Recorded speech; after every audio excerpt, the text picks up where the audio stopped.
자, 이거는 꼭 보여주고 싶어가지고 전세 들어가거나 월세 그리고 사려고 하시는 분들은 절대 투자하시면 안 된다라는 겁니다. 단 빈틈이 있습니다. 투자해야 되는 물건들이 있어요. 많은 영상들을 제가 봤는데 그런 포인트에 대해서는 잘 얘기를 해주지 않더라고요. 쉽게 투자를 할 수 있게 됩니다.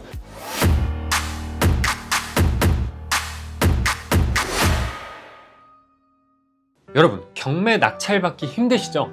오늘 제 수강생분이 7,000원 차이로 낙찰을 받았습니다. 이것처럼 경매 낙찰가는 정답이 정해져 있습니다. 이 정답만 알면 여러분이 하는 그 99%의 고민이 다 해결됩니다. 여러분, 경매 용어, 명도 어려운 게 너무 많으시죠? 그 모든 거를 8월 28일 오후 8시 무료 강의에서 해결해 드리겠습니다. 댓글 하단에 링크 참고해서 클릭해서 신청하시면 됩니다. 안녕하세요, 전사이트입니다. 지난 시간에는 우리가 바로 팔릴 수 있는 빌라 포인트 3가지에 대해서 알아봤죠.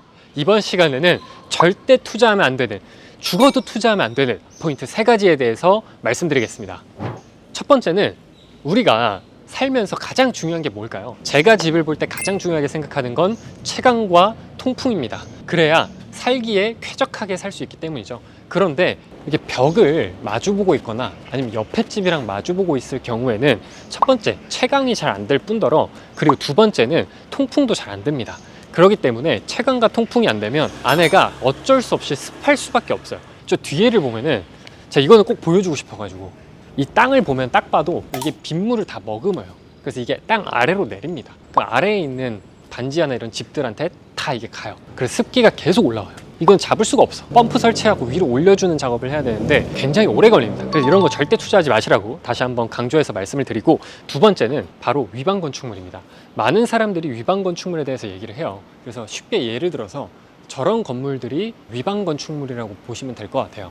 딱 봐도 벽과 저 판넬이라고 하거든요. 색깔이 다르죠. 그래서 법을 위반하고 임의로 설치를 했기 때문에 위반 건축물이라는 딱지를 받습니다. 면적별로 벌금이 부과가 되고요. 연에 몇십만 원, 많으면 몇백만 원, 이렇게 벌금이 부과가 됩니다. 그리고 벌금이 부과돼서 끝나는 게 아니라 위반 건축물 물건을 낙찰을 받아서 다시 팔려고 할 때에는 그냥 일반 물건도 너무나 많은데 굳이 이런 위반 건축물을 사야 될 이유가 있을까요? 없죠. 그래서 걸림돌이 됩니다. 두 번째는 사는 사람이 대출을 받기가 쉽지 않아요. 은행에서도 위험성 있는 물건을 대출해 주기가 쉽지 않잖아요. 그런 것처럼 이런 위반 건축물을 투자할 때는 정말 조심해야 되고 투자하면 안 된다라고 생각을 하고요. 단 빈틈이 있습니다. 이 위반 건축물도 투자해야 되는 물건들이 있어요. 하지만 많은 영상들을 제가 봤는데 그런 포인트에 대해서는 잘 얘기를 해주지 않더라고요.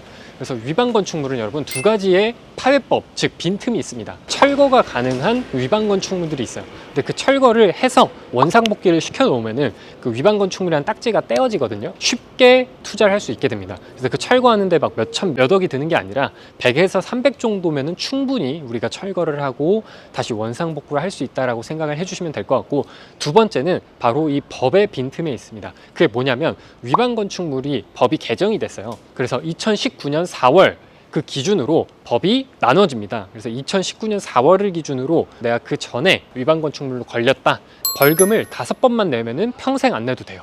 대신에 2019년 4월 이후에 내가 위반 건축물에 걸렸다라고 한다면은 계속 벌금을 내야 됩니다. 그렇기 때문에 철거가 가능한 물건들 위주로 투자를 하시면 좋을 것 같습니다. 그러면 세 번째 포인트는 주택의 용도에 맞지 않는 걸로 설정이 돼 있다는 겁니다. 이 집이 집의 용도로 설정이 되어 있어야 되는데 집의 용도가 아니라 사무실 용도로 설정되어 있어요. 그러면 이것도 불법이거든요.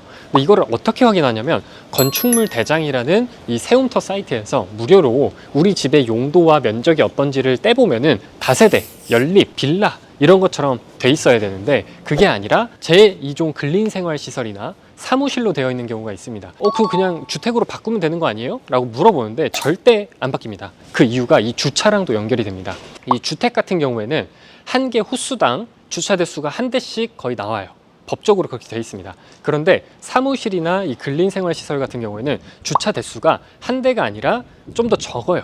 그렇기 때문에 예를 들어서 내가 하나의 건물을 짓는다라고 했을 때 그 안에 8개의 호수가 나오는 게 좋을까요? 아니면 9개의 호수가 나오는 게 좋을까요? 즉, 이 건물을 짓는 사람들은 방을 최대한 많이 만들어서 파는 게 훨씬 더 이익이 많이 남기 때문에 이런 작업을 한 겁니다. 꼼수를 쓴 거죠. 그렇기 때문에 이 용도가 사무실이나 제2종으로 들어갔다는 것은 이 건물이 지어질 때 주어진 이 주차 대수 안에서 호수를 최대한 늘리려고 하다 보니까 그렇게 됐다 라고 이해하시면 될 것 같아요. 제2종 근생이라고 하는 것과 사무실 용도로 돼 있다면 절대 투자하시면 안 된다라는 겁니다. 여러분, 우리가 오늘은 절대 투자하면 안 되는 빌라 3가지 포인트에 대해서 설명드렸습니다. 첫 번째, 이 바닥과 붙어있는 1층과 반지하 그리고 벽과 마주보고 있는 것은 투자하면 안 된다. 두 번째, 위반 건축물은 빈틈이 있지만 그래도 기본적으로 법을 위반했기 때문에 사려고 하는 사람들, 즉 수요자 입장에서는 이걸 사기가 굉장히 꺼려진다. 그럼 꺼려지는 만큼 가격을 매우 낮추거나 수리를 해서 원상복구를 해놓고 팔아야 된다라고 말씀을 드렸습니다. 세 번째, 마지막은 사무실 용도로 된 빌라라고 말씀을 드렸습니다. 안타깝게도 제가 아는 분들 중에서 2년 전에 이런 거를 잘 모르고 사거나 아니면 전세로 들어간 분들이 계십니다. 그래서 절대 여러분은 그러지 말라고, 제가 전세 들어가거나 월세 그리고 사려고 하시는 분들은 이 사무실 용도로 된 빌라는 절대 안 된다 라고 이해하시면 될 것 같습니다. 우리가 돈을 버는 것도 좋지만 돈을 지키는 게 먼저입니다. 그러기 위해서는 절대 투자하면 안 되는 이 빌라 포인트 3가지를 꼭 머리에 기억하고, 오늘 영상도 여러분의 투자 방향에 도움이 되셨다면 좋아요, 구독 그리고 댓글 부탁드리면서 여기서 인사드리겠습니다. 감사합니다.